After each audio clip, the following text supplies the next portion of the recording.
এরা আমাদের হক আমাদেরকে দেয় না। দাড়ির জন্য বৈষম্য করে, টুপির জন্য বৈষম্য করে, হিজাবের জন্য বৈষম্য করে, প্রতিটা পদে পদে তারা আমাদের সাথে বৈষম্য করে।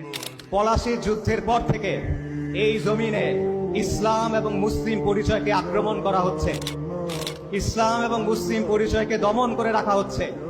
প্রথমে আক্রমণ করেছে কাফের ফিরিঙ্গিরা, তারপর আক্রমণ করেছে কলকাতার বাবুরা, তারপর আক্রমণ করেছে কংগ্রেসের নেতারা, আর তারপর আক্রমণ করেছে কিছু মুসলিম নামধারী সেকুলাররা। এবং এরা সব সময় চায় সমাজ থেকে, শাসন থেকে, ইতিহাস থেকে, সংস্কৃতি থেকে ইসলাম এবং মুসলিম পরিচয়কে দূরে সরিয়ে রাখতে। এরা আমাদেরকে দ্বিতীয় শ্রেণীর নাগরিক বানায় রাখে। এরা আমাদের হক আমাদেরকে দেয় না। এরা আমাদের জমিনে আমাদেরকে দাঁড়াতে দেয় না। এরা আমাদের জমিনে দাঁড়ায় আমাদের কথা বলতে দেয় না। প্রতিটা ক্ষেত্রে তারা আমাদের সাথে বৈষম্য করে।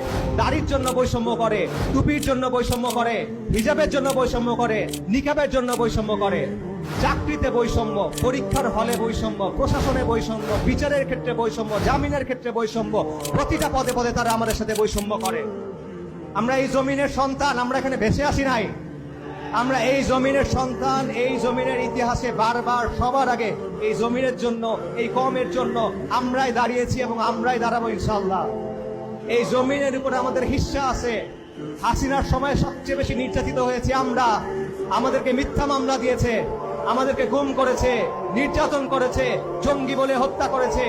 তারপরও এত অত্যাচারের পর, এত জুলুমের পর আর কোন জনগোষ্ঠী আছে যারা আন্দোলন চালিয়ে গেছে?